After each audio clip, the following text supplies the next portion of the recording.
Conspiracy theories, eh? Wait till you get a load of this.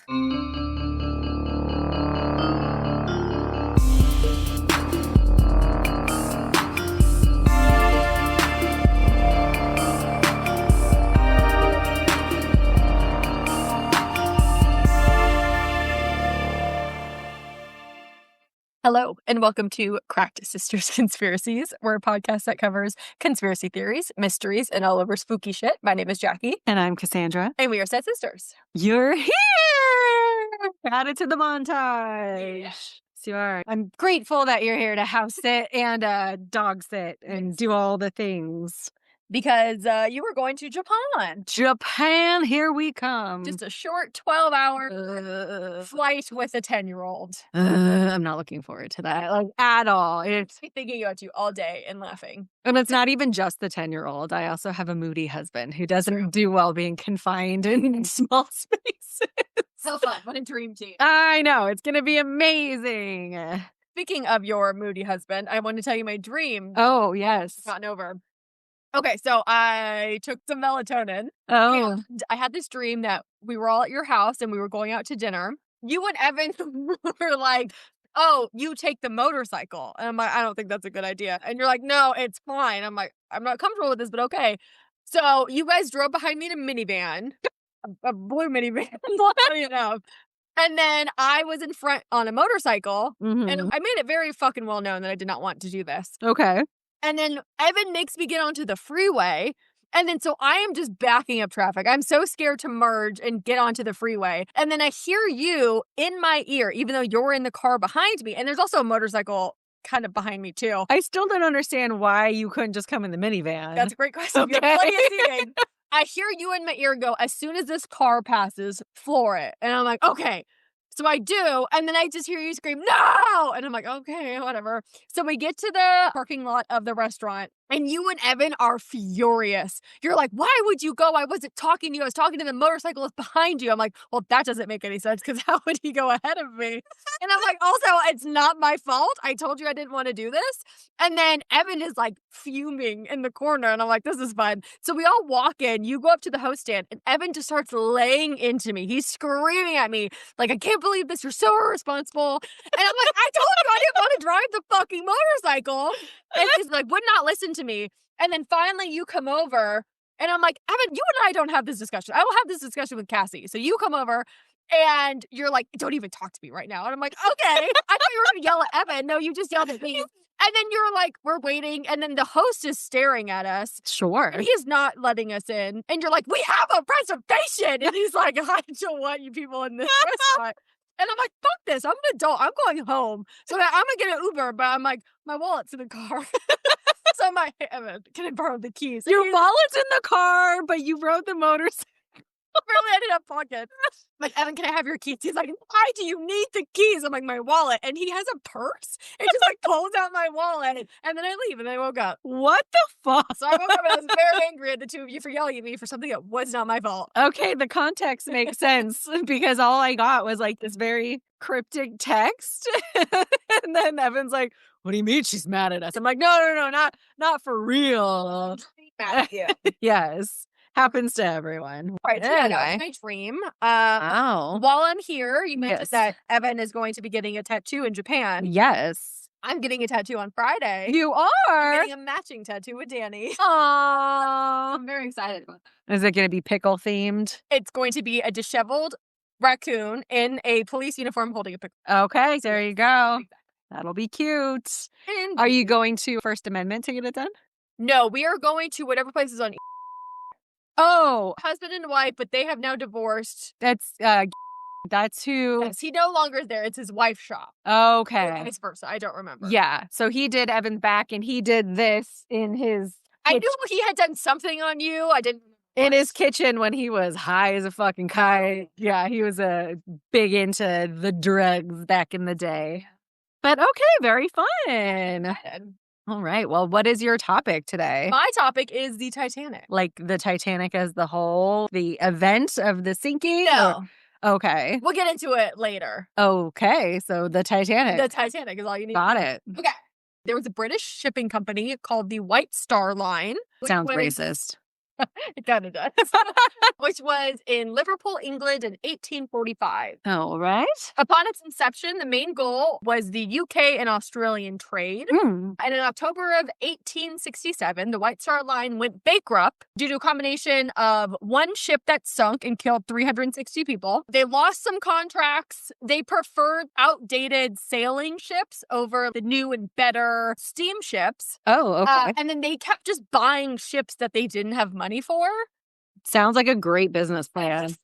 Since the company went bankrupt, they had a debt of about $527,000, which in today's is $69 million. Oh my God. Quick little. Just inflate that bitch. Jeez. The company was purchased by a new person in January of 1868 by a man named Thomas Ismay.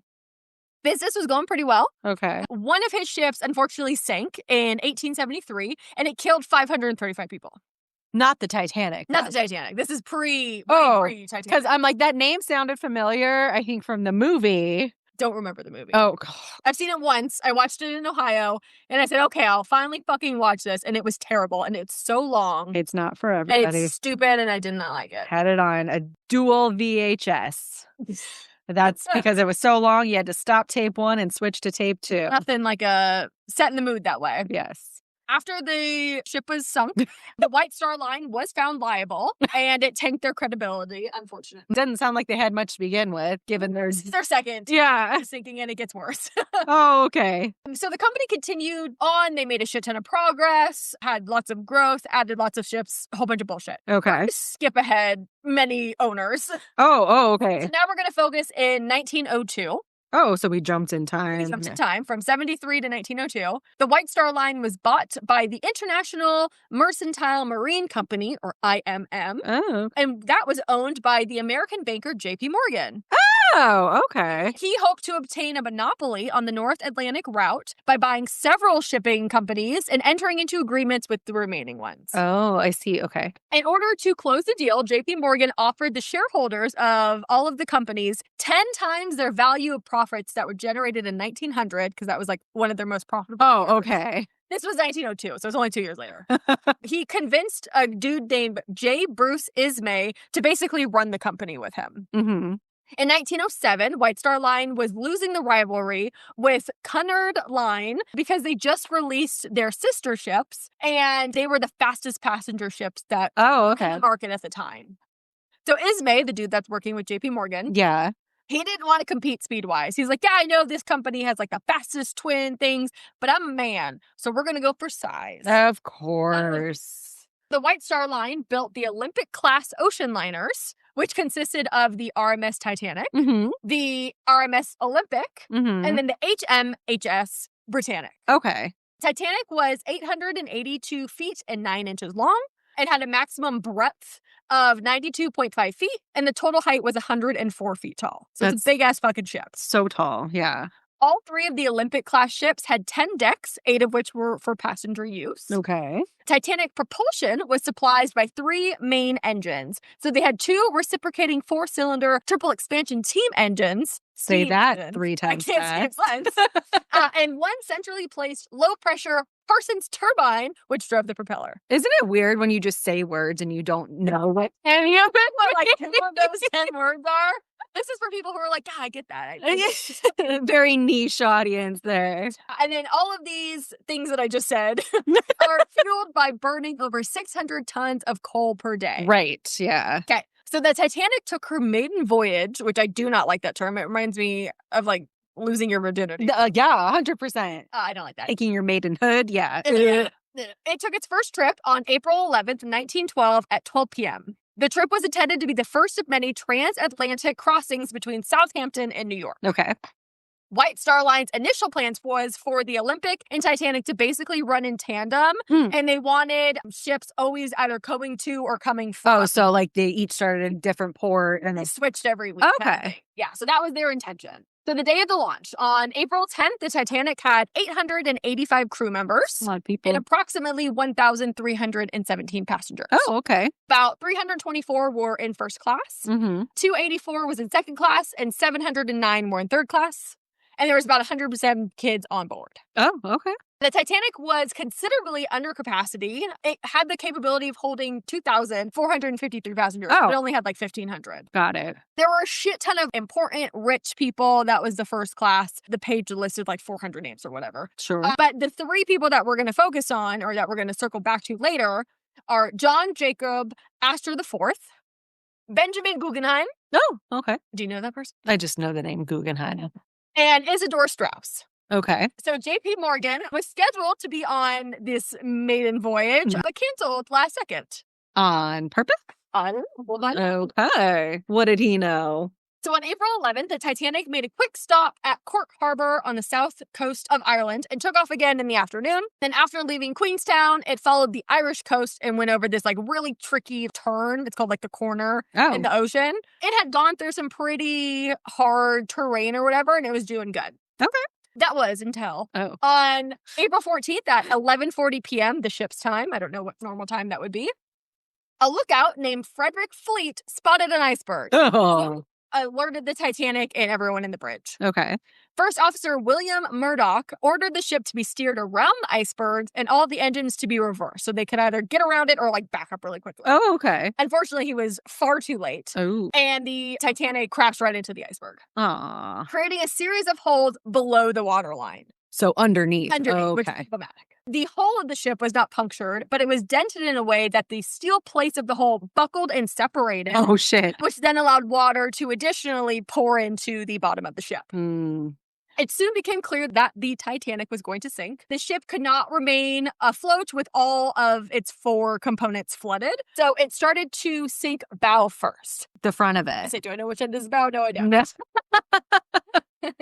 Safety measures for ships this size were pretty laxed because people were under the impression that a ship this big was unsinkable. Well, yeah, it's like this. It's a city on water. So they didn't like go through proper safety channels because they didn't think that would ever happen. And also, this is like the early 1900s. Their like safety measures were very non-existent. The Titanic only had enough lifeboats to carry about half of the people on board. Oh. And again, it was not at full capacity. If it was, it would have enough to only carry roughly a third of the people. Okay. So it could have been worse, I guess. Worse, but it wasn't great. So due to thinking that an emergency would never happen, the crew didn't know how to do a proper evacuation. Officers had no idea how many people could safely fit in a life raft. Oh. Like loading like 5 people in and then sending it off when it can hold like 50 people. Oh my God. Okay. Yeah. And then all of the first class passengers were prioritized. Of course, So because they paid the money. People died very quickly, and then they followed the general rule of women and children first. Right. So a lot of poor men died. Between 2:10 and 2:15 a.m., a little over 2.5 hours after the Titanic initially struck that iceberg, the rate of sinking suddenly increased, and the boat deck dipped underwater. This caused water to pour in through open grates and hatches, and then it got to all the circuit breakers, so cut all the power. Blew everything. So not only are you drowning, you're drowning in pitch black. Yeah. Oh, lovely. The ship continued to sink deeper and deeper, and the stern came up out of the water, that being the ass. Yes. And the propeller was exposed, and because of that, the weight distribution was so uneven, it ripped the ship in half. Yes. The scene is very memorable from the movie. And this is a visual diagram of what... Yeah, because it goes, and then someone falls, and then he like hits the propeller, and it was like, yeah.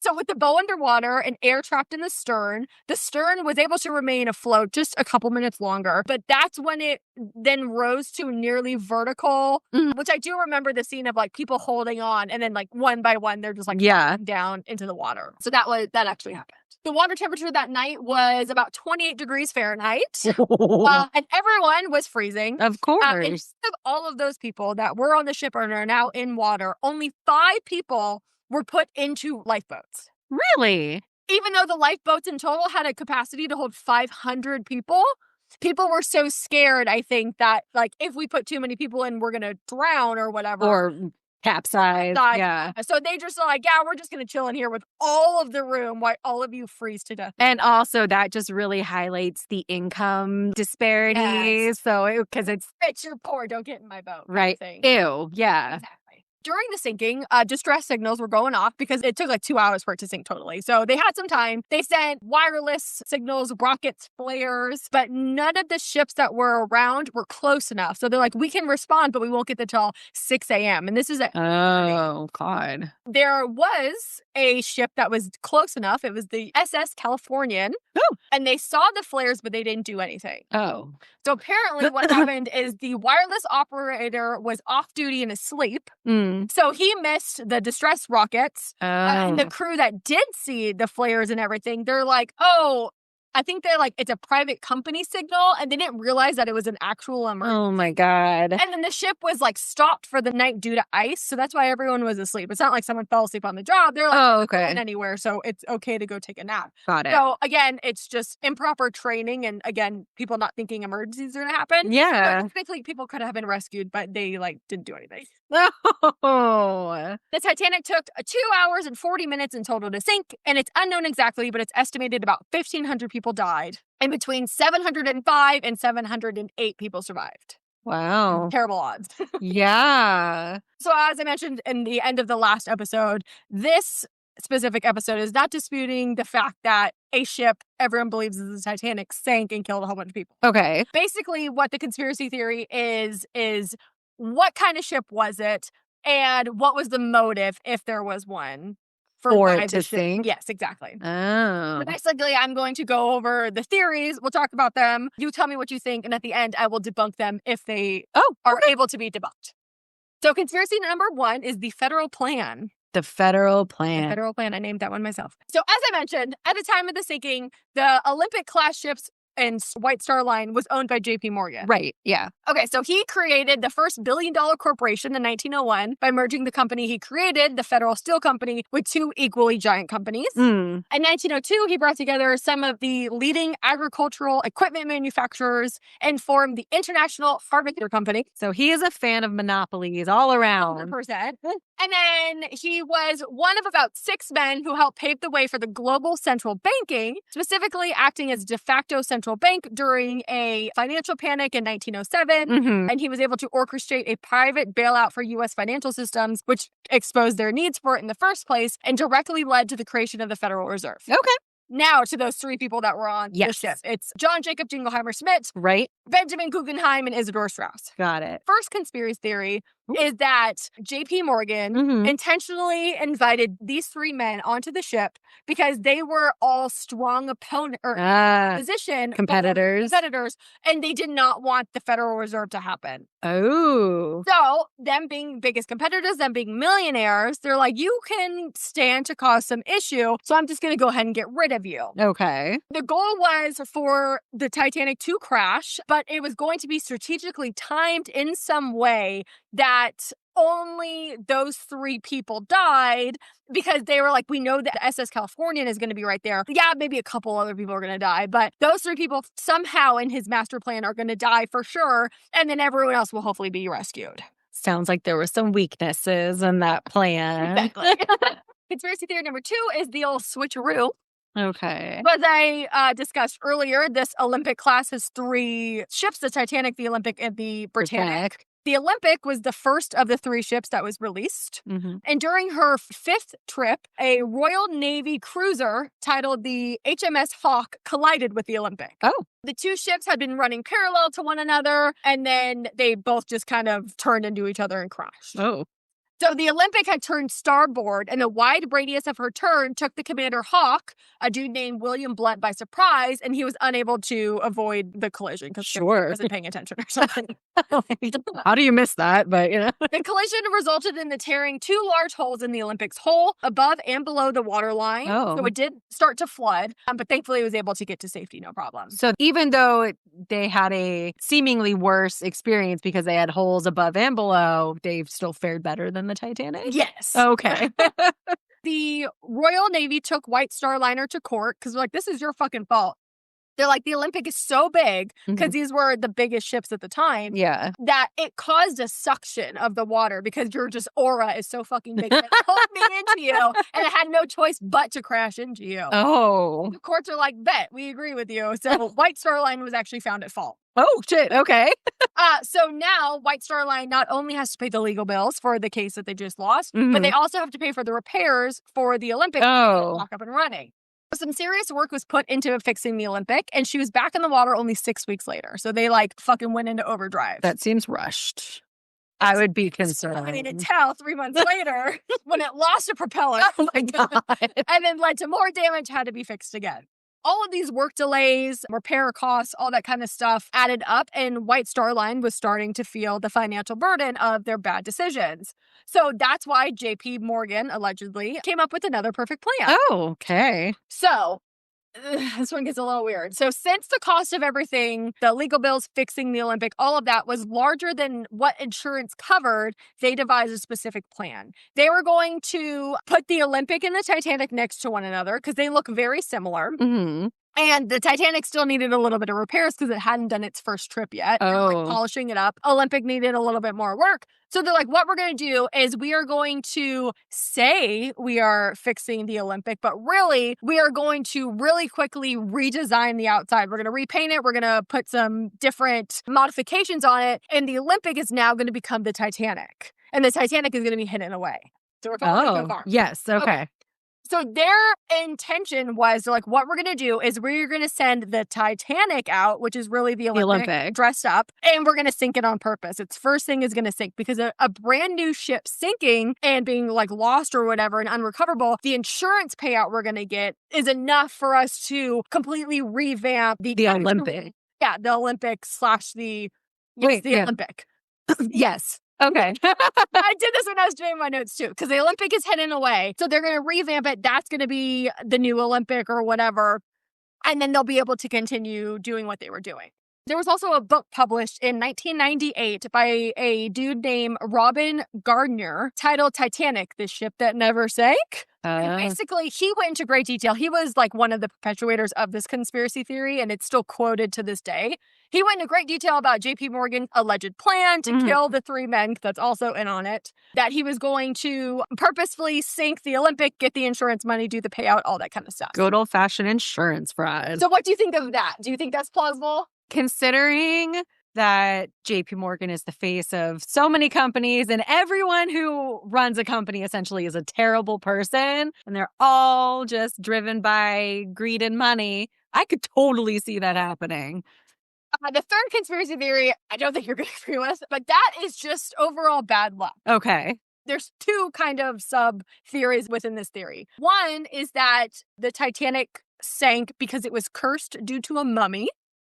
Oh. Like a mummy. Yeah, got that. It was cursed and doomed to die because there were numbers painted on it that had like a secret code. Oh. Was it 666? No, it's stupider. Oh. For the mummy specifically, one of the Titanic's passengers was a guy named William Stead, and he was a British editor. And he told anyone that would listen in his life that there was a cursed mummy that was causing mysterious destruction and disaster within London. Had he had a recent psychological evaluation? I don't know. So he goes on the Titanic. He has a new audience. He's telling everyone he possibly can. Sure. There's also a story, maybe perpetuated by him, that another passenger on board the Titanic named Margaret Brown actually had the dummy with her, and it was within the bottom of the Titanic because she was taking it to a museum in Denver, Colorado. Okay. So he's like, oh shit, this mummy's fucking following me, and it's cursed. We're all doomed. So that's why people think that. And then as for the numbers, they said that the numbers 3909 space 04 were painted on the hull, the side of it. Okay. And if you look at it in the mirror, it says no Pope. Oh. I don't see I see 40 Pope. And that's a stretch. Exactly. And that's like with the fancy lettering. I don't know, or the fancy font. So that was like the conspiracy theory with 3, that it was either because Catholics don't like people that don't like the Pope, or a mummy was causing mayhem. I'm going with the evil rich dude. Usually a safe bet. That's something I can see Elon Musk or Jeff Bezos doing. Makes sense. Okay, so now for the debunking, I'm just going to kind of rapid fire some reasons why each conspiracy theory might not be as credible as we thought. Let's do it. Okay, so theory number 1, JP Morgan intended to sink the ship because he wanted to kill the 3 biggest opponents. Okay. Strauss was actually a public supporter of the Federal Reserve. Oh. He's like, I don't know why you keep saying this. I'm really for it, and I would love to help with this. And then neither Astor nor Guggenheim ever shared their stance. So they were Switzerland or Finland. Yes.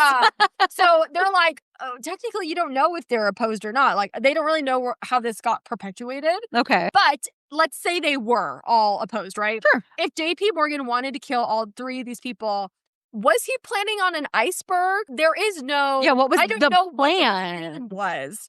So people are like, if you were planning on the iceberg, how would you know it was there? How would you know someone would hit it? Because you weren't the one steering the boat unless other people were in on it. Like you set course specifically for it, but that seems like a lot of coordination. Right? And they're like, that's just kind of a lot of luck. You don't know that it would damage it as much as it did, and this and led to that. So it's very wishy-washy. Yes, okay. And then also, J.P. Morgan, you want to kill 3 people. I get that, but... Did you also want to kill 1,497 people? Like, that's more than just collateral damage. That's like... So you had the potential of killing every single person on board. So that's why people are like, I don't know about that.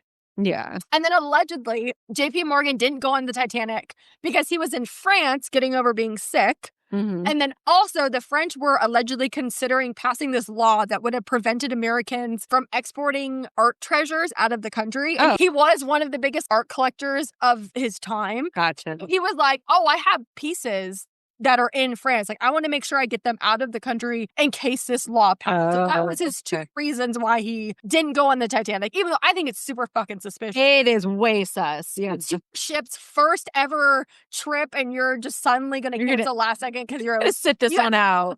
And some artwork. Yeah.